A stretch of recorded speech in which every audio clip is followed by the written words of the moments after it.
ओम शांति। आज 30 अक्टूबर 2022 के अव्यक्त बाप दादा के अव्यक्त मधुर महावाक्य सुनेंगे। ये अव्यक्त मधुर महावाक्य अव्यक्त बाप दादा ने 21 नवंबर 1992 को सुनाए थे, जिसमें सर्व खजाने के दाता बाप दादा अपने बच्चों के खजाने के जमा के खाते को देख रहे हैं। बाबा कहे सभी बच्चों को अखुट खजाना मिला है, एक जैसा मिला है, एक ही समय पर मिला है, लेकिन फिर भी अंतर क्यों हो जाता है?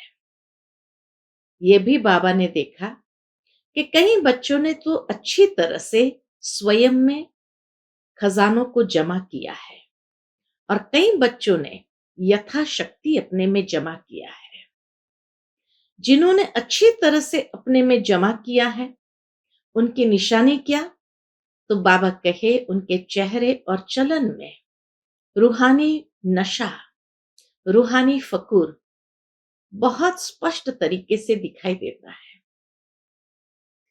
और जिन्होंने ये जमा किया है, तो बाबा कहे रूहानी नशे की निशानी है कि वह बेफिक्र बादशाह होंगे। उनके जीवन में कभी फिक्र नहीं होगी, क्योंकि वो सदा प्रसन्नता का अनुभव करते हैं। जिस तरह अंधकार और प्रकाश एक साथ नहीं रह सकते, ठीक इसी तरह जो बेफिक्र बादशाह है, उनके जीवन में फिक्र नहीं हो सकता। और बेफिक्र बादशाह की निशानी प्रसन्न चित्त होंगे, वो प्रश्न चित्त नहीं होंगे।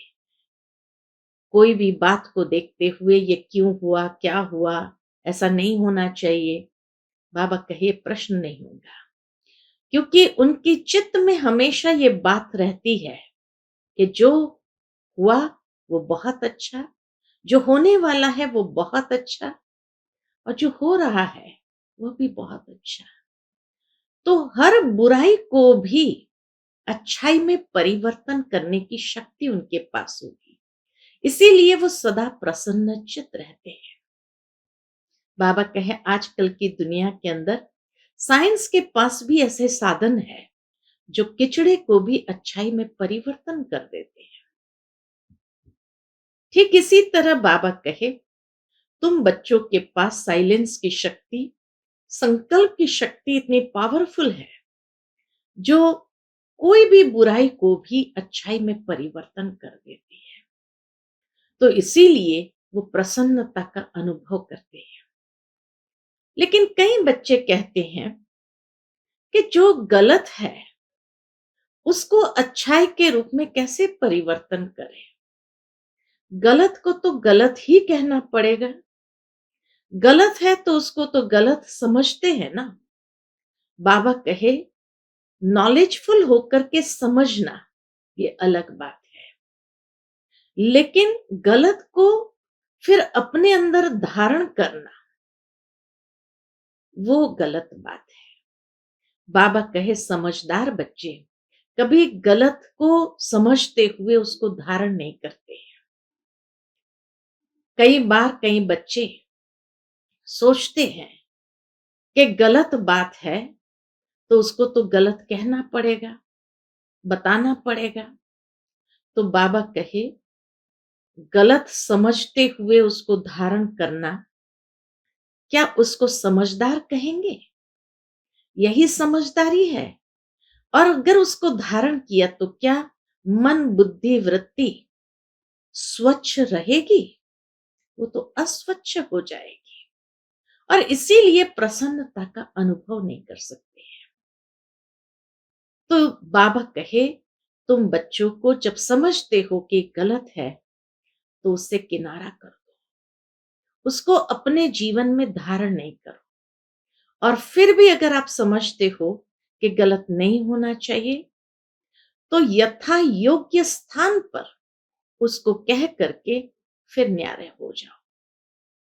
लेकिन कई बच्चे गलत समझते हुए उसको ग्रहण भी करते हैं, धारण भी करते हैं और फिर वर्णन में भी आते हैं। बाबा कहे जब उसको वर्णन करते हैं, वाणी में आते हैं, तो जो वाणी में आते हैं, तो वो ये भूल जाते हैं कि उसके साथ कर्मों की गुह्य गति भी जुड़ी हुई है। जिस तरह गुंबज में आवाज करने से वो आवाज वापस स्वयं के पास ही आता है, ठीक इसी तरह बाबा कहे जब आप किसी की बुराई को वर्णन करते हो, तो आपने एक बात वर्णन किया, लेकिन वो 10 बातें आपकी वर्णन करके आपके पास आएगी या चारों ओर फैलने लगेगी। ये भी कर्म की गुह्य गति समझनी होगी। साथ ही साथ बाबा कहे कि कर्म की गुह्य गति को जानते हुए, समझते हुए, अगर आप किसी की बुराई को वर्णन करते रहेंगे, तो बाबा कहे संपूर्ण स्थिति में वो बहुत बड़ा विघ्न बन जाता है, और वो विघ्न जीवन के अंदर ऊंचा उठने नहीं देता है, ऊंची स्थिति बनने नहीं देता है। और बार बार स्वयं से भी ये शिकायत रहती है, योग लगाना चाहते हैं लेकिन बहुत युद्ध करनी पड़ती है। तो बाबा कहे ये युद्ध क्यों करना पड़ता है, और संपूर्ण सिद्धि को प्राप्त करने में भी ये बहुत बड़ा विघ्न बनने लगता है। बाबा कहे ब्राह्मण जीवन मौजों की जीवन है, लेकिन मौज का अनुभव करने नहीं देती, हर बात में मूंझने का अनुभव करते हैं। इसीलिए ब्राह्मण जीवन मौजों की जीवन है, तो मौज का अनुभव करते हुए, कर्म के गुह्य गति के ज्ञाता बनते हुए जीवन में आगे बढ़ते जाओ। बेफिक्र बादशाह बन करके फिक्र से फारिग हो जाओ, और हर बुराई को अच्छाई में परिवर्तन कर लो। तो सुनते हैं आज के बाबा के मधुर महावाक्य। आज की मुरली का टाइटल है कर्मों की गुह्य गति के ज्ञाता बन। आज सर्व खजानों के देने वाले बाप सर्व बच्चों के जमा का खाता देख रहे थे। खजाने तो सर्व बच्चों को अखुट मिले हैं, और सर्व को एक जैसा, एक द्वारा सर्व खजाने मिले हैं। एक खजाना नहीं, लेकिन अनेक खजाने प्राप्त हुए हैं। फिर भी जमा का खाता हर एक का अलग अलग है।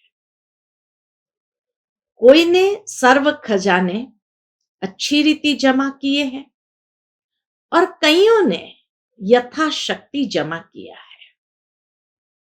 और जितना जमा किया है उतना ही, निशानी क्या, बाबा कहे जितना जमा किया है उतना ही चलन और चेहरे में वह रूहानी नशा दिखाई देता है। तो जिसने खजाने को अच्छी तरह जमा किया है, उतना ही चलन और चेहरे में वह रूहानी नशा दिखाई देता है। जमा करने का रूहानी फकूर अनुभव होता है।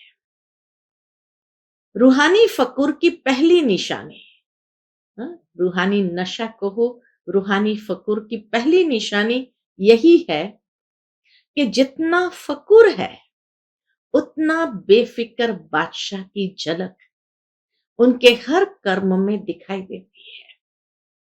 क्योंकि जहां रूहानी फकूर है, वहां कोई फिक्र नहीं रह सकता। या तो रूहानी फकूर होगा या फिक्र होगा।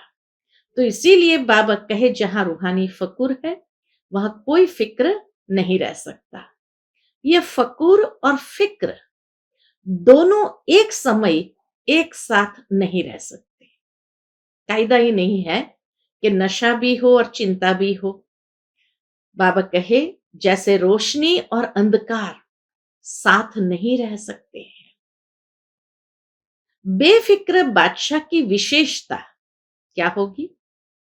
तो बाबा कहे बेफिक्र बादशाह की विशेषता वह सदा प्रश्न चित्त के बजाय प्रसन्नचित्त रहते हैं। तो बेफिक्र बादशाह की विशेषता, वह सदा प्रसन्नचित्त, प्रश्नचित्त नहीं।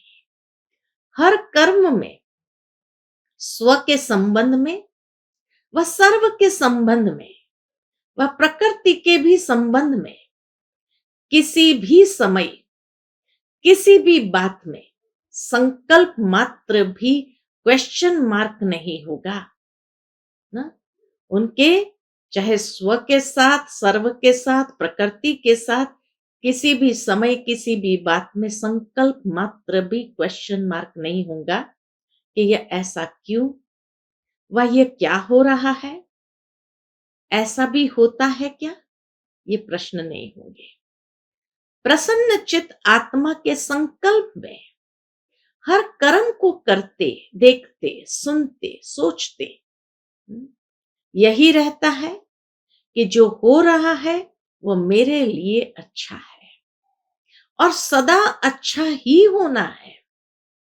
कितनी सुंदर बात बाबा ने कही कि प्रसन्न चित्त आत्मा के संकल्प में हर कर्म को करते, देखते, सुनते, सोचते यही अंदर में रहता है कि जो हो रहा है मेरे लिए अच्छा है और सदा अच्छा ही होना है।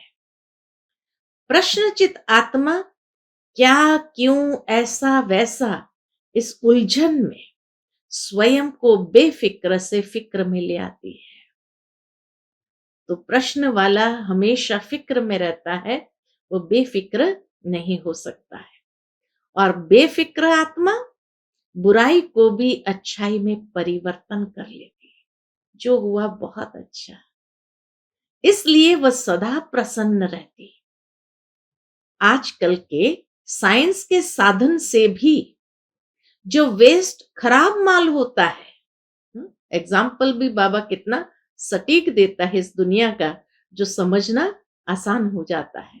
तो बाबा कहे आजकल के साइंस के साधन से भी जो वेस्ट, खराब माल होता है उसको परिवर्तन कर अच्छी चीज बना देते हैं। तो प्रसन्न चित्त आत्मा साइलेंस की शक्ति से चाहे बात बुरी हो, संबंध बुरे अनुभव होते हो, लेकिन वह बुराई को अच्छाई में परिवर्तन कर स्वयं में भी धारण करेंगी।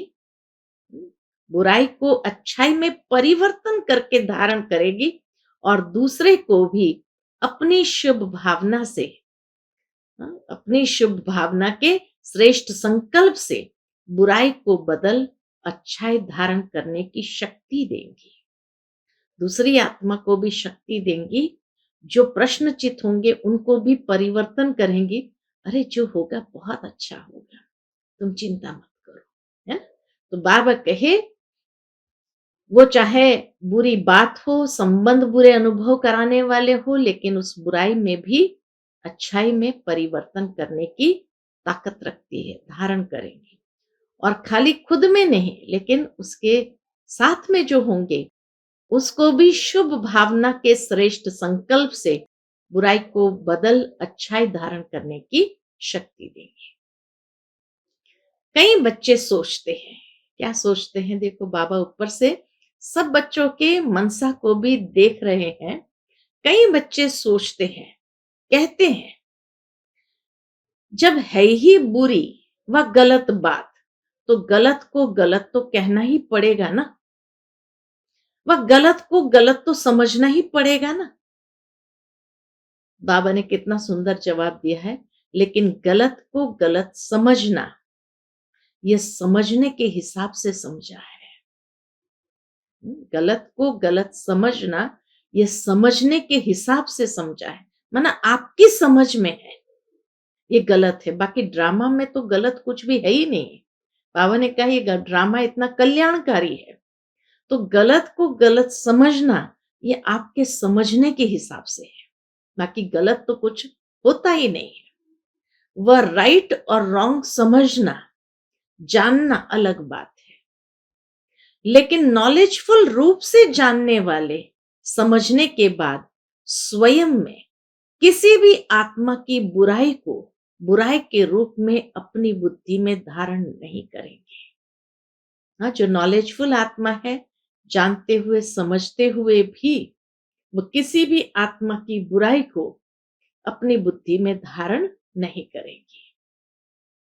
तो समझना अलग चीज है, समझने तक राइट है, चलो समझा, लेकिन स्वयं में वह अपने चित्त पर, अपनी बुद्धि में, अपनी वृत्ति में, अपनी वाणी में दूसरे की बुराई को बुराई के रूप में धारण नहीं करना, समाना नहीं है।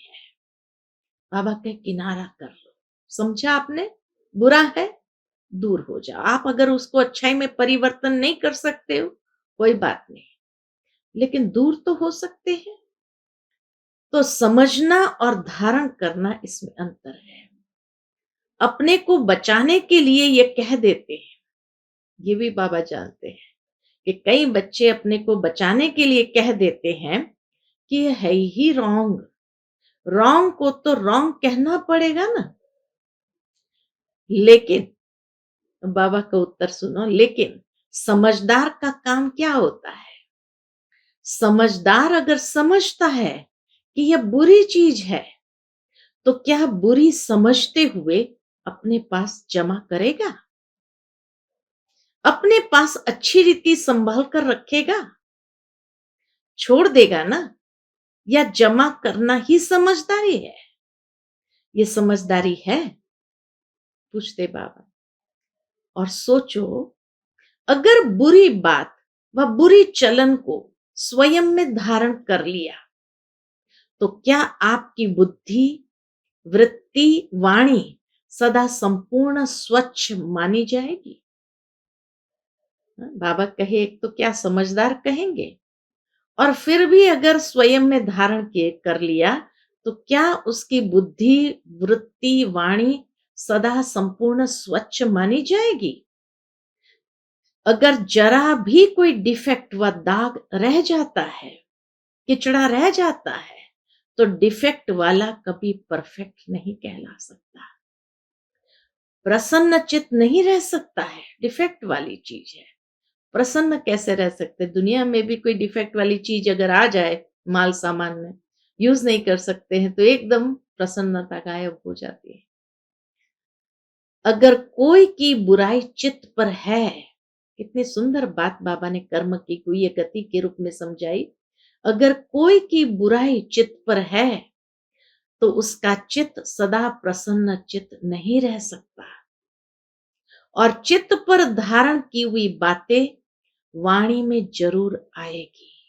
आज नहीं तो कल वो वाणी में जरूर आएगी, चाहे एक के आगे वर्णन करे, चाहे अनेक के आगे वर्णन करे, लेकिन कर्मों की गति का गुह्य रहस्य सदा सामने रखो।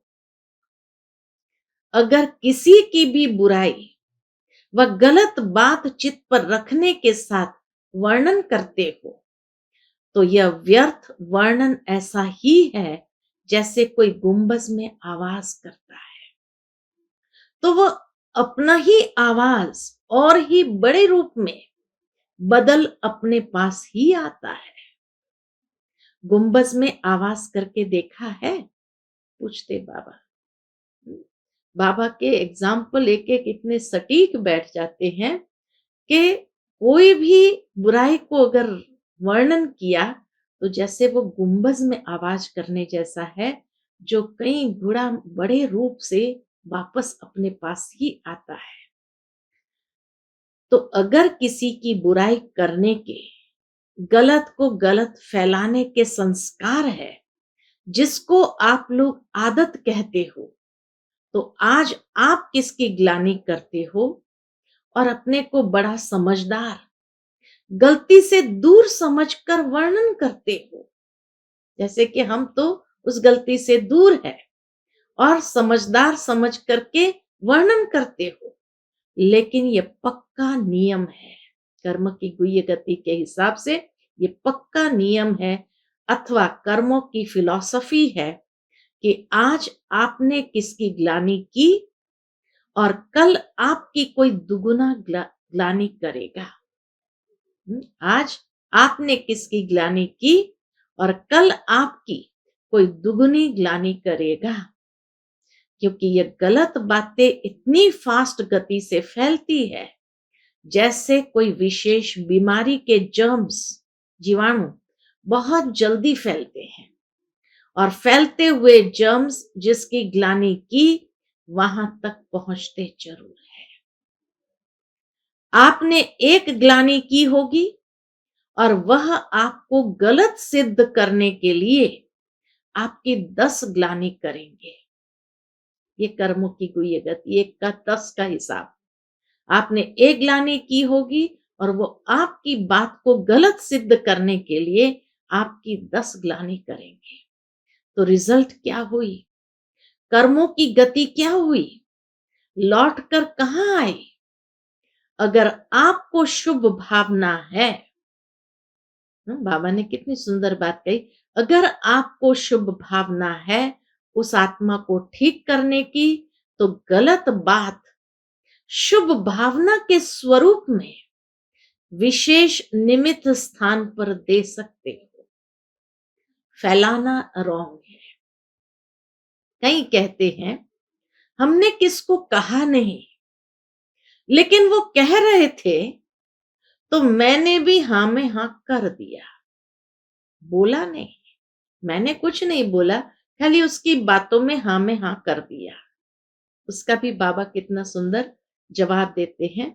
आपके भक्ति मार्ग के शास्त्रों में भी वर्णन है। बाबा कहे भक्ति मार्ग के शास्त्रों में भी ये बात कही गई है कि बुरा काम किया नहीं, लेकिन देखा भी, साथ भी दिया, तो वह पाप है। हां में हां मिलाना, यह भी कर्मों की गति के प्रमाण पाप के भागी बनना है।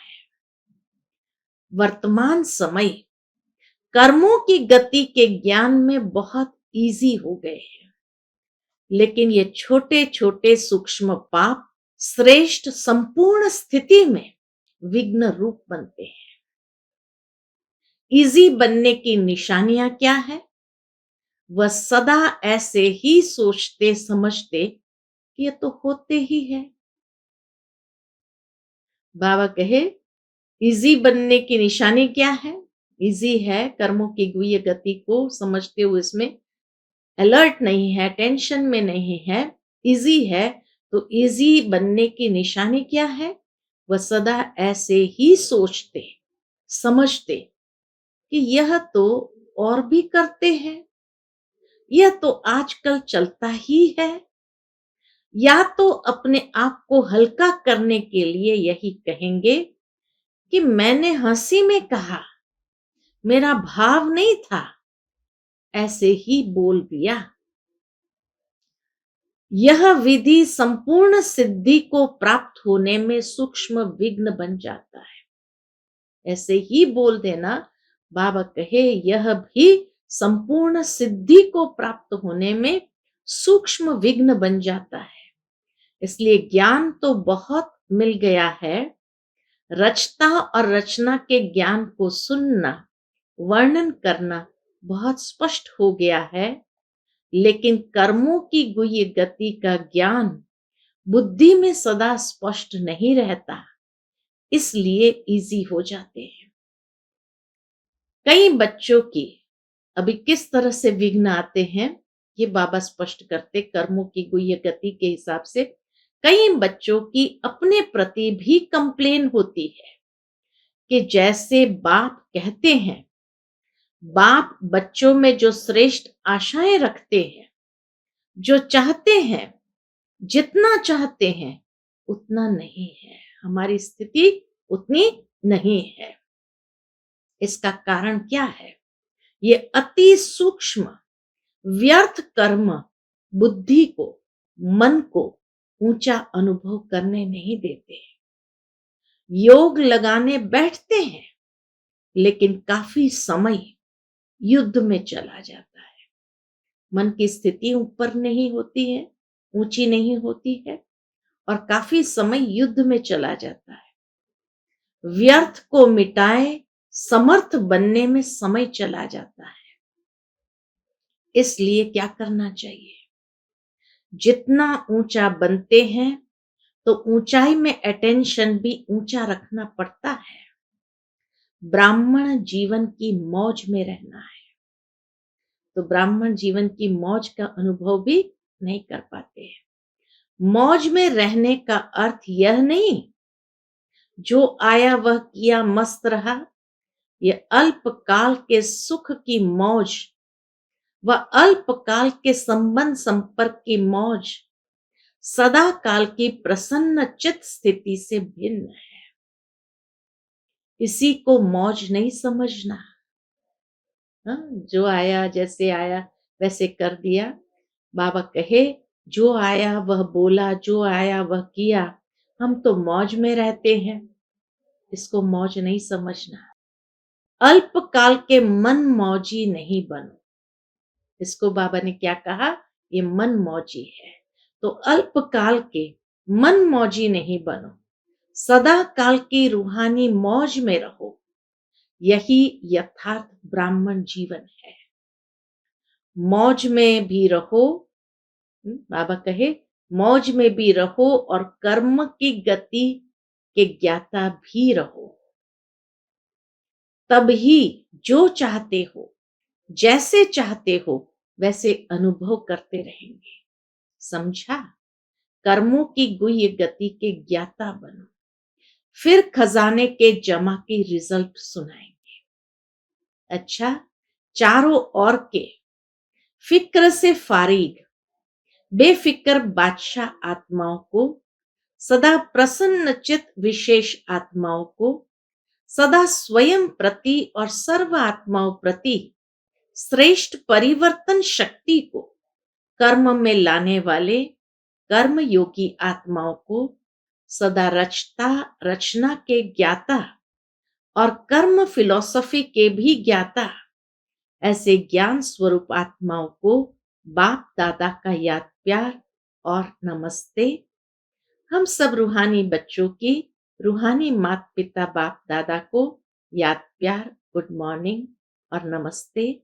नमस्ते, शुक्रिया बाबा, शुक्रिया।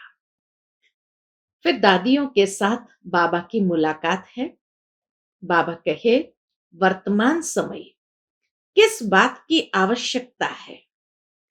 कर्मों की गुह्य गति का ज्ञान मर्ज हो गया है, इसलिए अलबेलापन है। पुरुषार्थी भी है, लेकिन पुरुषार्थ में अलबेलापन आ जाता है, इसलिए अभी इसकी आवश्यकता है। बाबा दादियों को कहते अभी इसी पर विशेष सभी का अटेंशन खिंचवाना है, क्योंकि अभी इसकी आवश्यकता है। बाप दादा सभी की रिजल्ट को देखते हैं। जो चल रहा है वो अच्छा है, लेकिन अभी अच्छे से अच्छा बनना ही है। बिजी रहना पड़ता है ना। ज्यादा समय बिजी किस में रहना पड़ता है? किस बात में ज्यादा समय देना पड़ता है? चाहे आप लोगों की अपनी स्थिति न्यारी और प्यारी है, लेकिन समय तो देना पड़ता है। तो यही समय पावरफुल शक्तिशाली लाइट हाउस माइट हाउस बन वाइब्रेशन फैलाने में जाए तो क्या हो जाएगा? बाबा कहे यही समय पावरफुल शक्तिशाली लाइट हाउस माइट हाउस बन वाइब्रेशन फैलाने में जाए तो क्या हो जाएगा? संगठित रूप में यही वातावरण हो और कोई बात ही नहीं हो तो क्या वाइब्रेशन विश्व में या प्रकृति तक पहुंचेगा? अभी तो सभी लोग इंतजार कर रहे हैं कि कब हमारे रचता व मास्टर रचता संपन्न या संपूर्ण बन हम लोगों से अपनी स्वागत कराते। कब हमारे रचता व मास्टर रचता संपन्न या संपूर्ण बन हम लोगों से अपने स्वागत कराते। प्रकृति भी तो स्वागत करेगी ना। तो वह सफलता की माला से स्वागत करे, वो दिन आना ही है। जब सफलता के बाजे बजेंगे तब प्रत्यक्षता के बाजे बजेंगे। बजने तो है ही ना। अच्छा, फिर हमारी दादी चंद्रमणि सेवा पर जाने की छुट्टी बाबा से ले रही थी। तो बाबा कहे, ऑल राउंड बनना ही श्रेष्ठ सेवा है। अच्छा है, चक्कर लगाते रहो। चक्कर लगाने का पार्ट बच्चों का ही है। बाप तो अव्यक्त रूप में लगा सकते हैं, साकार रूप में भी चक्कर लगाने का पार्ट बाप का नहीं रहा। साकार में भी ब्रह्मा बाबा इतना चक्कर नहीं लगाते थे। तो बाबा कहे, साकार रूप में भी चक्कर लगाने का पार्ट बाप का नहीं रहा, बच्चों का ही था। अच्छा, फिर अव्यक्त बाप दादा की पर्सनल मुलाकात है। विजयी माला में आने के लिए तीव्र पुरुषार्थी बनो। सदा तीव्र पुरुषार्थी आत्माएं हैं, ऐसे अनुभव करते हो। जब ब्राह्मण बने तो पुरुषार्थी तो है ही, तीव्र पुरुषार्थी है वह सिर्फ पुरुषार्थी है। पूछते बाबा, सुनने और सुनाने वाले को पुरुषार्थी कहेंगे या तीव्र पुरुषार्थी करेंगे? क्या कहेंगे? जो खाली सुनते हैं बाबा का ज्ञान और दूसरों को सुनाते हैं, उसको पुरुषार्थी कहेंगे या तीव्र पुरुषार्थी कहेंगे? सुनना और सुनाना, उसके बाद क्या होता है? तीव्र पुरुषार्थी किसको कहेंगे? सुनने वाले को या बनने वाले को?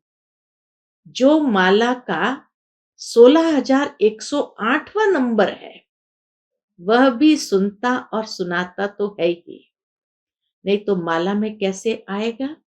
लेकिन 108 की माला में कौन आएंगे?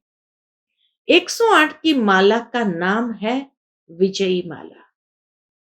16,000 वाली माला का नाम विजयी माला नहीं है। तो सुनना और सुनाना यह मेजॉरिटी करते हैं, लेकिन सुना और बना, इसको कहा जाता है तीव्र पुरुषार्थी। सुना और बना, इसको कहा जाता है तीव्र पुरुषार्थी। तीव्र पुरुषार्थी 108 है और पुरुषार्थी 16,108 है। तो अपने आप को चेक करो कि तीव्र पुरुषार्थी है या पुरुषार्थी है। जो है, जैसा है, वह मेजॉरिटी अपने आप को जान सकते हैं। कोई थोड़े ऐसे हैं जो अपने को नहीं भी जानते हैं, रॉन्ग को राइट समझकर भी चलते जाते हैं। मेजॉरिटी अपने मन में अपने आप को सत्य जानते हैं कि मैं कौन हूं। इसलिए सदा अपने को देखो, दूसरे को नहीं। अपने पुरुषार्थ को चेक करो और तीव्र पुरुषार्थ में चेंज करो, नहीं तो फाइनल समय आने पर चेंज नहीं कर सकेंगे। उस समय पढ़ाई का समय समाप्त होने पर इम्तिहान के समय पढ़ाई का चांस नहीं मिलता। अगर कोई स्टूडेंट समझे, एक प्रश्न का उत्तर नहीं आता है, किताब से पढ़कर उत्तर दे दे, तो राइट होगा या रॉन्ग होगा? तो उस समय अपने को चेंज नहीं कर सकेंगे। जो है, जैसा है, वैसे ही प्रारब्ध प्राप्त कर लेंगे। लेकिन अभी चांस है, अभी फिर भी बाबा कहे मार्जिन है। अभी टू लेट का बोर्ड नहीं लगा है, लेट का लगा है।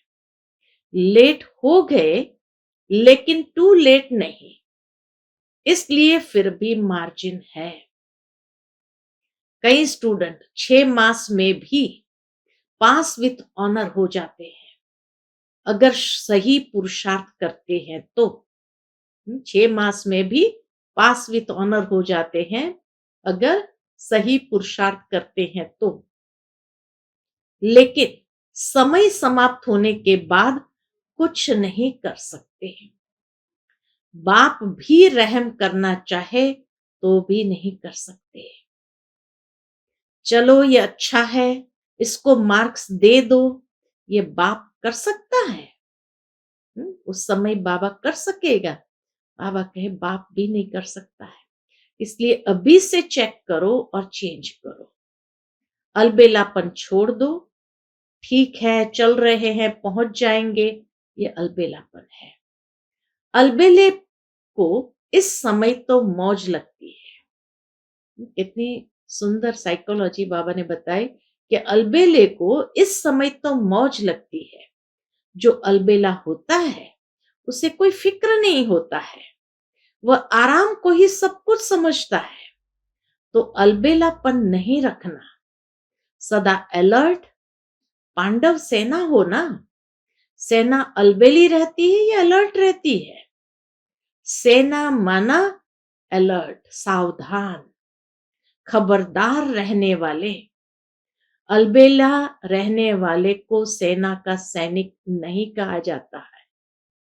अलबेला रहने वाले को सेना का सैनिक नहीं कहा जाएगा। तो अलबेलापन नहीं, अटेंशन। लेकिन अटेंशन भी नेचुरल विधि बन जाए। कई अटेंशन का भी टेंशन रखते हैं। टेंशन की लाइफ सदा तो नहीं चल सकती। टेंशन की लाइफ थोड़ा समय चलेगी, नेचुरल नहीं चलेगी। तो अटेंशन रखना है, लेकिन नेचुरल अटेंशन आदत बन जाए। जैसे बाबा कहे, विस्मृति की आदत बन गई थी ना, नहीं चाहते भी हो जाते हैं विस्मृत, नहीं चाहते भी हो जाते, भूल जाते हैं। तो यह आदत बन गई ना, नेचुरल हो गई ना। ऐसे स्मृति स्वरूप रहने की आदत हो जाए, अटेंशन की आदत हो जाए। इसलिए कहा जाता है, आदत से मनुष्यात्मा मजबूर हो जाती है। न चाहते भी हो जाता है, इसको कहते हैं मजबूर। तो ऐसे तीव्र पुरुषार्थी बने हो। तीव्र पुरुषार्थी अर्थात विजयी, तभी माला में आ सकते हैं। बहुत काल का अभ्यास चाहिए। सदैव अलर्ट माना सदा एवर रेडी। आपको क्या निश्चय है? विनाश के समय तक रहेंगे या पहले भी जा सकते हैं? पूछते बाबा। इसलिए बाबा कहते सदा अलर्ट माना सदा एवर रेडी। क्या निश्चय है? विनाश के समय तक रहेंगे या पहले भी जा सकते हैं? पहले भी जा सकते हैं ना, इसलिए एवर रेडी। विनाश आपका इंतजार करे, आप विनाश का इंतजार नहीं करो। वह रचना है, आप रचता हो। सदा एवर रेडी। क्या समझा? अटेंशन रखना। जो भी कमी महसूस हो उसे बहुत जल्दी से जल्दी समाप्त करो।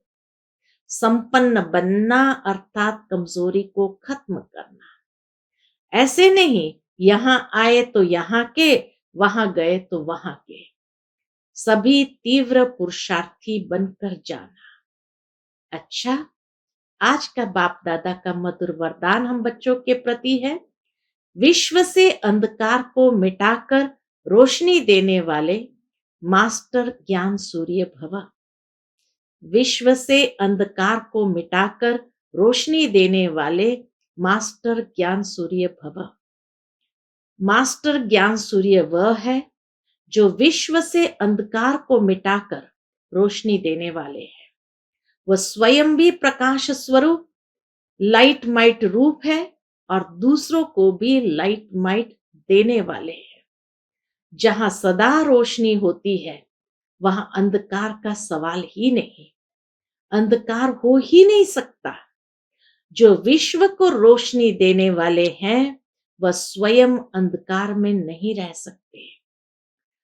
संपूर्ण पवित्रता अर्थात रोशनी, उनके पास अंधकार अर्थात विकारों का अंश भी नहीं रह सकता।